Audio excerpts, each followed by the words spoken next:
Hello. I have an announcement to make, and no, it's not a sponsorship, so don't click ahead. This is valuable information.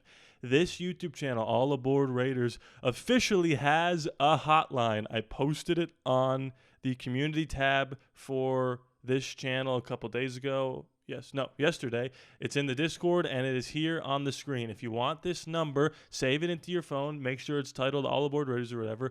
You can call this number whenever you'd like and leave a voicemail asking me a question that I will play live on the air every Tuesday. The videos will not be live. They'll be pre-recorded. I'll record them a different day. But on Tuesday, I'm going to sift through those messages and play the questions that I think are the most interesting, and they could be about Raiders, life, movies, whatever you want to talk about. Call this number whenever you have a question for me, and I might get to it live on the show. And by the way, if you want to call in live and have a discussion with me, if you want to skip the voicemail threshold and talk to me one-on-one during the show, patreon.com/ALLaBorde Raiders. Go to that website, or the link is in the description below. If you sign up for the $5 tier, you get all sorts of good things, and one of those tiers is being able to call in live. So everybody has the ability to call using this number and leave a message, but only the patrons have the ability to call in live, and there are specific details and information about how you do that if you are a patron. So save this number in your phone, call me whenever you'd like, leave a question. I might get to it live on the air. Start the video. Ladies and gentlemen, boys and girls, no New York Knicks game to compete with today for your viewership, for your eyeballs. All I have to compete with is the idea that it is Friday night, Friday evening for everybody watching. If you're watching on Bleacher Report Live, let me see your presence felt in the chat. If you're watching after the fact on YouTube, hit that like button and comment away. Thank you so much for coming back either way and watching another edition of Raiders Daily, the last Raiders Daily live stream this week. Obviously, we'll be back next week. Monday through Wednesday is Momotin, my partner, and then Thursday and Friday is yours truly. This whole live stream is going to be centered around the date that we are hitting tomorrow. Does anybody know what that is? I'll give you a second to type it in the chat. June 1st. June 1st is tomorrow. And if you are in the weeds and spend way too much time thinking about football, reading about football, watching videos about football, particularly the National Football League, you know that post June 1st is a significant day in the off season of the National Football League. And if you don't know anything about that, we'll get into a little bit of a history lesson, but it involves specific teams getting some money to spend. We'll look at the cap situation. We'll talk about potential extendees after AJ Cole was the first domino to fall. We're going to talk about maybe a potential trade for a superstar who's at the end of his prime. And we're going to talk about different positions that we should be looking at. And that is all based around post June 1st. And I'm going to do a separate video probably on my YouTube channel breaking down exactly where I think our funds will be allocated once, some more veterans become available, a la being cut through free agency, some potential trade targets, all that good stuff. And if you have any ideas as to where we should allocate those funds, leave it in the comments section. Leave it in the live chat here, because I see some people talking already in the live chat. So let's talk about post June 1st. Some people I'm sure like that. My mom, who's watching this, is like, "What the heck are you talking about post June 1st?" Okay, well, let's talk about it. Okay, so there's an article that we have here. Let's see. Okay, it's on SB Nation. It's by James. It was May 27th of this year. The NFL salary cap space by teams after June 1st cuts. Why June 2nd is a massive day for the NFL salary cap. Really, really quickly before this video continues, I wanted to shout out my patrons at the $5 tier. These beautiful people have become executive producers of the channel, so I get to shout them out every video I do. If you want to become a $5 or $10 patron, links in the description below. And also, this is what it looks like when you go there. Also, hit that subscribe button. We're trying to get to 13,000. We're like 50 away. About 46% of you that are watching have yet to subscribe to the channel. Let's get to 13,000. By the way, save that phone number, like I said. Back to the video. And like I said, Okay, I see Savage Raider, slot corner. See, we're already getting the juices flowing. If you have any ideas of what we should do with our post June 1st money, throw it in the chat. James starts off by saying the beginning of June 1st is normally the most dead part. No, sorry, the beginning of June, not June 1st. Most dead part of the NFL calendar. We're past the drama of the draft. Training camps have yet to begin. And it's hand wringing months where the football itch is back with nothing to satiate it. However, June 2nd is a very big deal for the salary cap nerds out there and could help define the 2025 NFL season in several ways. This is when June 1st cuts hit the salary cap. These are some of the largest, most significant contracts in the NFL, and it opens up a substantial salary cap space for teams who have made cuts with the June 1st designation. While the majority of top tier free agents have been signed, the cap space opened up with these cuts could allow for some serious deals to be made ahead of training camp. What exactly are post June 1st cuts? Here we go. Let's get into the thick of this thing. Wait, hold on. We're still good here. Yep, just making sure. Okay. The salary cap is a tool that can be used to part ways with players in March. Oh, sorry. This is a salary cap tool that teams can use to part ways with players in March who know they'll be releasing them before the new league year. Essentially, it ensures that the players are able to hit the open market and potentially find new teams, while also still having an element of penalty on that teams for signing the failed contracts in the first place. When a player is released with a post June 1st designation, the dead money on the contract can be spread over 2 years rather than accelerated into the current salary cap. For example, the New York Jets cut Aaron Rodgers outright in March. They would have to have a cap hit of 49 million in 2025. Now on June 1st, since they used the June 1st designation, they'll essentially open up half of that space, 24.5 million, with the other 24.5 in dead cap hitting the team in 2026. So he talks about, where teams are going to um, benefit the most. It's the 49ers, it's the Eagles. But if you look here, post June 1st, effective salary cap, after all that stuff happens, we will be sitting pretty here fifth in funds of every team in the National Football League. Beyond Aaron Rodgers, there are a few really interesting players to keep an eye on. The wide receiver market, which we've talked about with the Raiders, is oddly stacked with potential difference makers. Keenan Allen and Amari Cooper are both on the older end, but it's surprising to see them without teams yet. Both are potential targets of the 49ers, blah, blah, blah, blah. On the defensive side of the ball, it's even an older market. Pass rushers include Von Miller, Matthew Judon, Jadeveon Clowney, as well as defensive backs like Marcus Williams, James Bradbury, and Justin Simmons. There's very high potential for someone will roll on a dice with these players to patch their holes in the roster, add veteran leadership. So if you're wondering, what that means for us, and you're wondering why we maybe haven't gone out and signed a few of these players yet. Number one, we're waiting to see who actually is going to be available. Some teams wait till the very last second to cut some of their veterans to ensure that they're making the right decisions and have the right people available. I feel like I'm a little too dark here. Am I crazy? Do I up the exposure? Is this going to blind you guys? Okay, I think that's probably the sweet spot. Let me know how that's looking. I feel like I'm a little dark here, and I think that's probably a better vibe right there. The other reason why we're waiting to see is because we need to extend some more guys on our roster. So as I prep potentially extension talks here, I want to listen to what you guys are saying about our post June 1st money. Which position, and I see you guys talking about specific players, do you think we're going to use those post June 1st funds to fill holes on our team?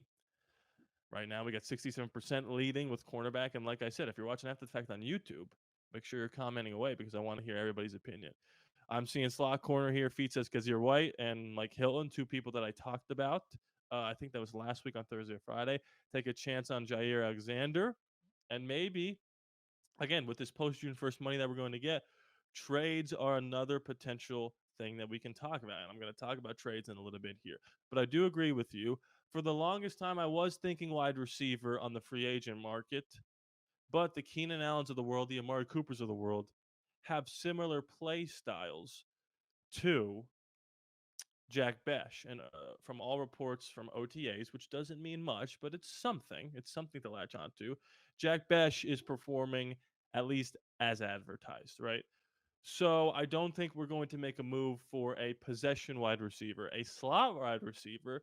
A Tyler Lockett, who is not on the market anymore, is somebody that I do think we're still considering. It all depends on how they feel about, you know, Dante Thornton and Trey Tucker, and we'll get into the slot wide receiver in a second. You saw him in the thumbnail. We have to talk about all our options here. Go get a linebacker or a defensive end. We'll take the pressure off these young DBs. And they talked as much about Jadavian Clowney and Matthew Judon. Should you go get a veteran out there to usher in this new crop of defensive end to defensive tackle talent that we had, like a Tonka Hemingway, like a Tyree Wilson? Because you don't know if Malcolm Kuntz is going to be the guy we want him to be health wise. You don't know if Christian Wilkins is going to be out there. And if Tyree Wilson doesn't take the next step, your depth at the defensive end position is severely lacking. So you might have to go get a Clowney or a Judon for a 1 or 2 year deal. But we seem to be split here with the cornerback issue and the linebacker issue. I do think we probably sign a corner before we sign a linebacker. That's I don't know. I don't know. It depends on Darren Porter too. See, a lot of these rookies need to be evaluated as well to figure out exactly where we're going to go with these potential post-June 1st free agents that are going to be available. But the Mike Hillens and the Zaire Whites of the world are out there, so that's potential there. So before I talk about the big trade candidate that I do think is a possibility, especially with how cheap compensation draft-wise we can get this guy, we're going to talk about some potential extensions that we could have here for the Raiders, homegrown talent, before we look elsewhere.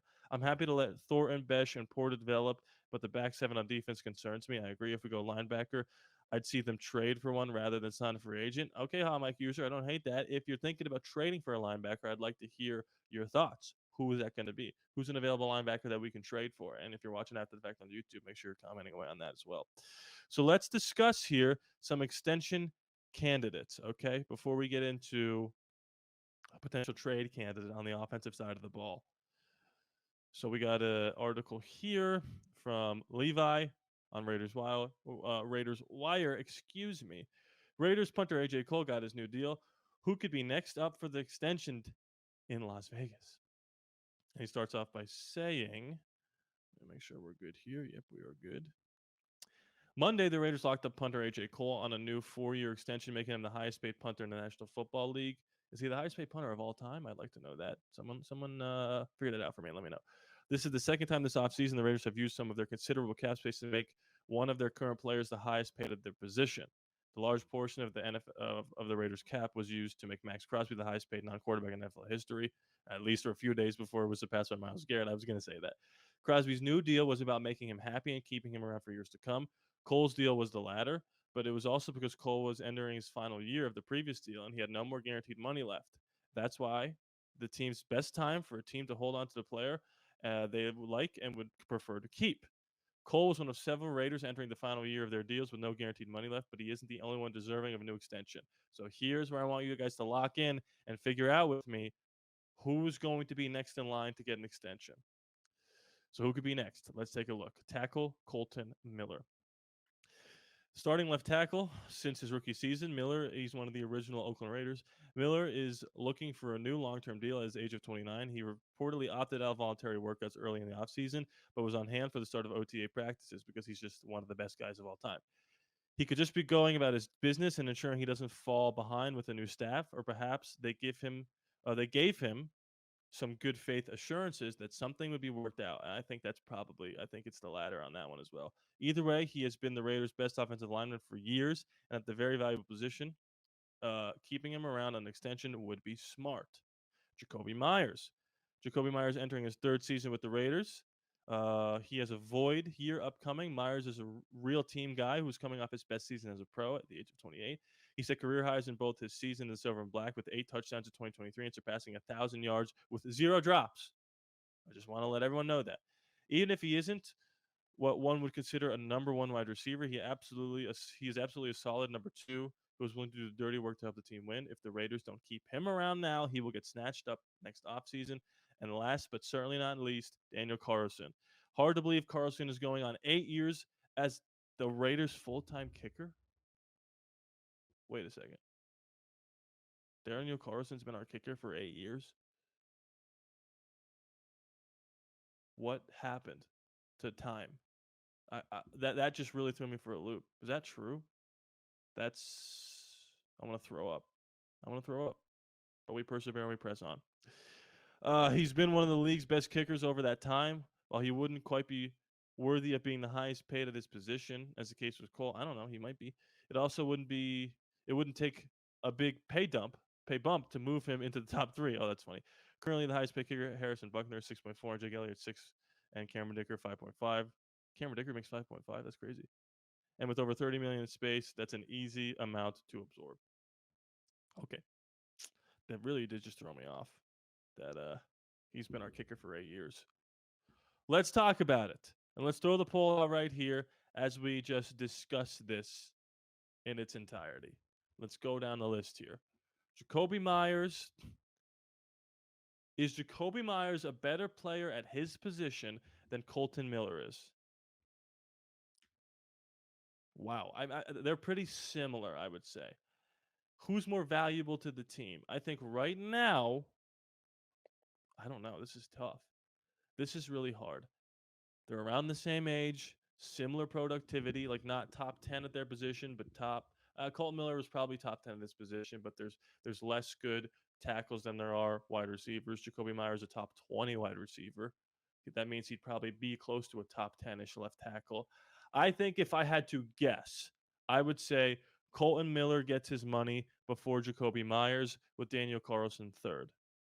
If I had to prioritize it, I think I would prioritize Jacoby Myers over Colton Miller. But as I say that out loud, I don't know if I actually believe that. So let me go into the chat here and see what we're talking about. Savage Raider says, if Kuntz has a good camp, I say extend him sooner rather than later. Can you extend someone that you just signed a contract with? I guess you can, right? I don't know if I've ever seen that. I would have to wait and see. If he has a good first few games, if he makes his presence felt, if he has a sack and a half, a forced fumble, extend him.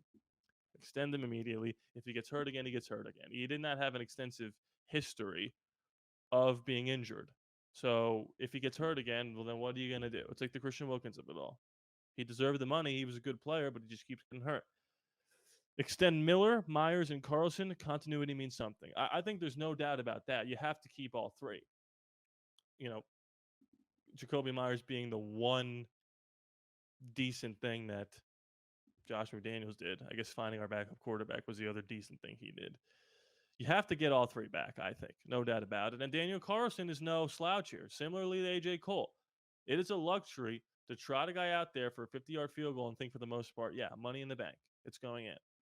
So, I, I think I stand by what I said. The order is going to be Miller, Myers, and then Carlson. If I had to prioritize it, I might flip Myers and Miller, but either way, I'm not going to lose sleep over who gets paid first. I would just say, just be careful of signing Colt Miller to a long term extension. I don't think I'd give him 4 years. I'd give him 2 years, and we'll see what happens health wise these next 2 seasons, because it's not a lack of effort or a lack of ability with Colton Miller. It's just a lack of availability, right? Miller deserves the bag. He deserves a 2-year bag. I agree, but I don't know if he deserves a 4-year bag. If Kuntz looks good, extend him before the season is over. I do agree with that. Before the season is over. Hello, Mom. She says, hello, Raider family. It won't surprise me if Tommy Millard is starting slot wide receiver by the end of the year. Wow, bold prediction. Over Trey Tucker, over Jack Besh. I mean, the thing with Trey Tucker is just like his first year, he had similar numbers to, I'll just say, Tyreek Hill. But then he fell off a cliff last year. Now, I do think that's because Gardner Minshew was just like, could not throw the football. When Aiden O'Connell played, Trey Tucker made plays. So, he's an interesting person to gauge. And I trust in Spytuck and Chip Kelly's ability to figure out exactly how good Trey Tucker is. Give Colton Miller 2 years and draft his replacement next year. Don't hate that. 2 years, 3 years, 2 guaranteed. Beck is number 2. Yeah, I agree with everything you guys are saying. Wow, Colton Miller wins the poll. Who's the next Raider to be extended? I mean, I agree. I think Colton Miller's got to be the first to do it. You got to protect Geno at all costs, especially in a division that we're in, playing 3 great defenses, right? You might have to find a way to run the football against some of these defenses to make sure that they feel your presence. And Colton Miller is not only a great pass blocker, but he's a great run blocker as well. So I agree with you guys there, no doubt. Okay, the last topic of discussion, and this is going to be a controversial one. I get it. but we need to weigh out all the options here. And just because I talk about it doesn't mean that I would 100% do it, although I might want to. We'll see how I feel at the end of this. I haven't even made my mind up yet. But if we go back here to our handy dandy sharer and we go up to the top on heavy.com, this was a couple days ago. I think this was even today. Raiders named top trade landing spot for $120 million playmaker, and his name is Tyreek Hill. So let's just read and hear what we have to say here. Let's talk through it, and then we'll come with the conclusion. But let's just talk about it. The Las Vegas Raiders proved this offseason they're willing to be aggressive with the trade market to improve the roster by acquiring Geno Smith from the Seattle Seahawks. Yet one analyst named the Raiders as a top trade landing spot for Tyreek Hill. Las Vegas got definitively better on the offensive side of the ball this offseason with Geno Smith, Ashton Jeanty, but are still missing a true go-to wide receiver with explosive playmaking ability. Despite adding speedy tight end wide receiver Dante Thornton, Cody Benjamin of CBS Sports believes the Raiders are a top landing spot for Miami Dolphins wide receiver Tyreek Hill if he is traded after June 1st. And there's that June 1st date again because of the money situation. Benjamin wrote, as of now, the all pro speedster appears set to return to the Miami Dolphins despite his repeated hints of displeasure following the 2024 campaign. And yet, are we sure the Dolphins wouldn't entertain offers if they came in for the 31-year-old deep threat, who's had his fair share of off the field concerns ever since exiting Kansas City? Miami would save close to $15 million by trading him after June 1st versus suffering a net loss of $600,000 by dealing the cheetah prior to June 1st. So if you're wondering why they haven't moved off of him yet, there you go. It's that June 1st date. Shortly after the financial breakdown from Benjamin, he named the Raiders, Broncos, and Chargers all as potential landing spots via trade for the explosive wideout. Tyreek Hill's tenure with the Dolphins got off to an explosive start. Okay, he flashed some of his dynamic speed at moments throughout 2024, but he produced just 3 100-yard games last year, which was the worst mark for him since becoming a member of the Dolphins. How would Tyreek Hill fit into the Las Vegas Raiders offense? So I just opened up my text messages by accident. Let's disregard all of that and get back to the job here. The Raiders acquired Geno Smith this offseason, who proved very capable of pushing the ball down the field vertically over the first 3 seasons as a starting quarterback for the Seattle Seahawks. The addition of Hill to the Raiders offense feels like the final missing piece to potentially elevate the offense into a truly dangerous unit in 2025. Now, I don't disagree with that at all. An explosive slot wide receiver, a go-to guy like that, is what we're missing. So what you have to ask yourself is, do you see Trey Tucker or Dante Thornton becoming that? What's more likely? Those two becoming that or getting another year and a half out of Tyreek Hill's prime? That's what you have to ask yourself because it's not going to be a first-round pick that you're going to get from us. Brock Bowers and Ashton Jeanty are both generational talents at their respective position who demand a great deal of attention from opposing defenses. Jacoby Myers is a versatile wide receiver, but isn't exactly a great vertical weapon threat. Sure, Thornton is an impressive athlete, and Trey Tucker has flashed some explosive playmaking abilities, but none of them hold a candle to Tyreek Hill's revolutionary vertical speed. Hill's unique vertical speed would put opposing defenses in a pick your poison situation on a weekly basis. If you allocate extra resources to bracketing Hill, then Bowers should feast in isolation situations against linebackers and safeties. If you stay in a too high shell, then you are willingly opening things up for a dynamic back like Jeanty, which is just asking for trouble. I'm starting to like this idea. And if you load the box to slow down Jeanty, Hill can punish with explosive plays down the field. A trade for Hill can come at great cost in both draft assets and money spent, but his impact on the ceiling of this football team in 2025 would be profound. Okay, let's talk through it here before we talk about compensation. Is Tyreek Hill still a great player? I believe so, yes. I think he has at least one more year of prime, probably 2 left. Last year, Tua got hurt for a lot of the games that he played in, and he didn't reach 1,000 yards for the first time since he became a Miami Dolphin. And I do think the prospect of having Tyreek Hill in the slot, Jacoby Myers, and Jack Besh on the outsides, with Brock Bowers as your tight end and Ashton Jeanty as your running back, is what dreams are made of, especially if Geno Smith can stay consistent and we can protect him. That could be a top 5 offense, let alone top 10. But Savage Raider brings up a good point. Not the right player for a culture reset, but I wouldn't hate it. Pete Carroll has had a history of being able to relate to, we will say, eccentric players like Russell Wilson and DK Metcalf, Marshawn Lynch, but none of those guys had off the field issues. Now, Tyreek Hill's off the field issues haven't gotten him suspended, haven't gotten him hated by his teammates, right? Tua loves the guy. But that's still the reality of the situation. Hot Mike User says Hill would be insane. Hill, Tucker, and Thornton. No one has that kind of speed. And you have to think, just from the pure standpoint of teaching technique and how to become a wide receiving threat in the National Football League, Tyreek Hill could be wonders for Trey Tucker and Dante Thornton. Feet says pass on Hill. We've got some intriguing young wide receivers to develop. And that could help our development with them. If we had Tyreek Hill, it could also hurt and take time away from the development. Wouldn't the pick be wouldn't the pick required be based on how much of his salary Miami has to eat? We'll talk about that in a second. He would be able to help on a deeper level too. He was Mahomes' favorite target for a while. I'm sure he knows some stuff. Little scouting department there. So let's talk about the compensation and let's use the resources that we have. So first of all, we're going to use our friend ChatGPT to figure out what the compensation was for some wide receivers last year. Now, we don't love ChatGPT for creation. In fact, we're anti-ChatGPT for creation. But in terms of data entry and gathering information and data and collecting it, we love ChatGPT. It's our friend, it's our tool. So here's what I asked. I said, find the most recent NFL trades involving wide receivers with the compensation shown and show the stats the wide receiver had the year prior to the trade. So it starts out George Pickens, traded from the Steelers to the Cowboys. Steelers received a 26th third and a 27th fifth. The Cowboys got Pickens and a 27th sixth. The year prior, he had 1,200 yards, 5 touchdowns, 63 receptions. Okay.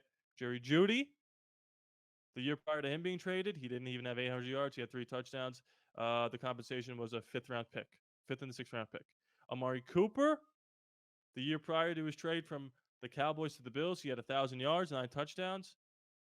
The Browns got a 25 third round pick, a 26 seventh. The Bills received Amari Cooper at 2025 fifth.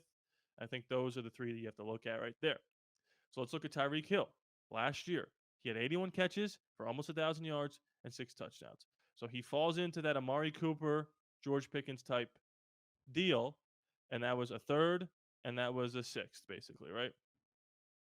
The difference is Tyreek Hill is older and he's more expensive.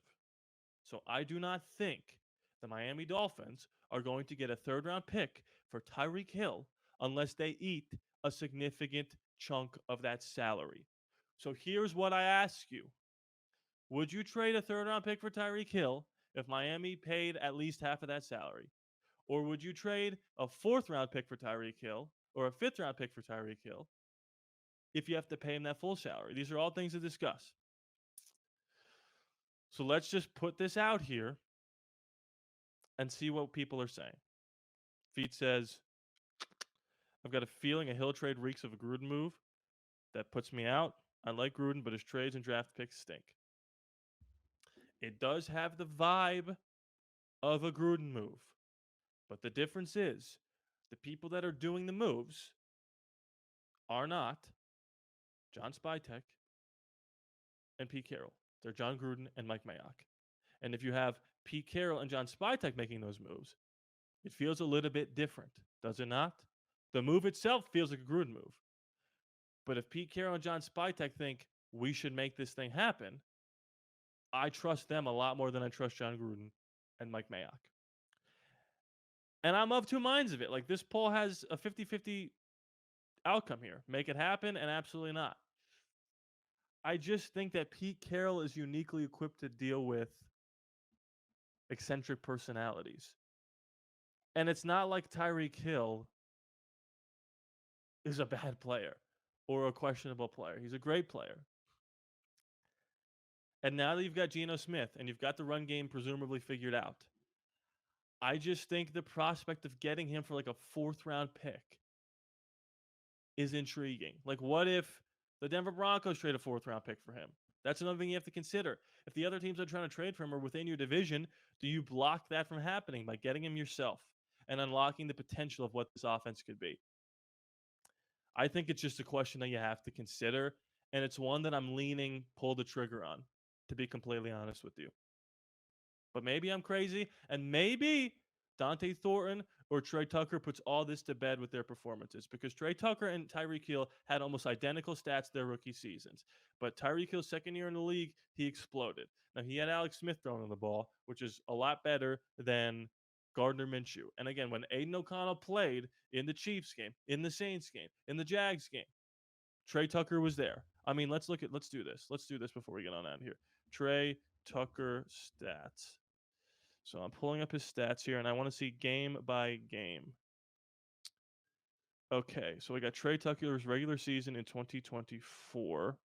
Actually, we'll do 2023 too, because it's Aiden O'Connell versus Jimmy Garoppolo at that point, right?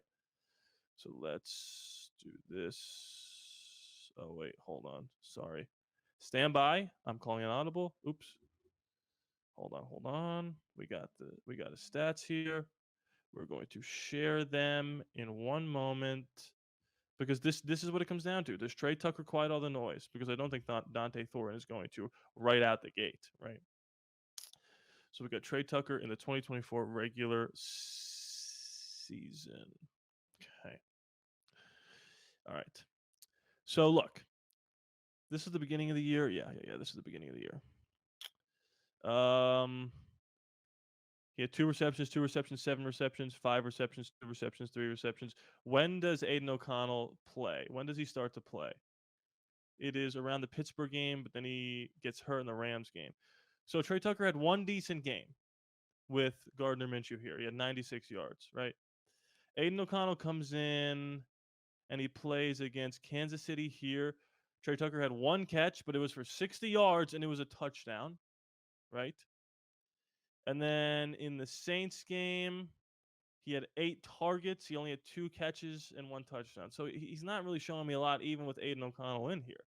Let's go to 2023 and see Jimmy Garoppolo versus Aiden. I mean, when Jimmy was playing, it was when did Jimmy get benched? The Giants game right here. Trey Tucker was basically a non-factor. And then Aiden comes in and he starts to show up a little bit. So look, it's up to Trey Tucker and Dante Thornton. If they can quiet the noise, then you don't trade for Tyreek Hill. But if we're lacking that slot guy, I think you have to consider it, especially if it's for a 4th or a 3rd, and they eat a big chunk of that salary cap. And we have a lot of the salary cap space to be able to grab him anyway. So I don't know. What do you guys think? Gino has underrated deep ball accuracy, no doubt about it. Doperuno, haven't seen you in here. How you doing? What's going on? He'll look good in the silver and black, warming up to the idea. We need our Raiders offseason splash. Give me Hill or Micah Parsons, hot mic user. Let's not get carried away here. I don't hate it, though. I don't hate it. Hill makes it unstoppable. I don't disagree. Anyway, guys, thank you so much for watching. Go out and have a good time on your Friday evening. Party responsibly. Stay home. Watch some other videos that I posted maybe on YouTube. Selfish plug. If you're watching on Bleacher Report, thank you so much for joining. If you're watching after the fact on YouTube, please be sure to subscribe. It's free after all, no charge to you. I love you guys. And I'll see you next time.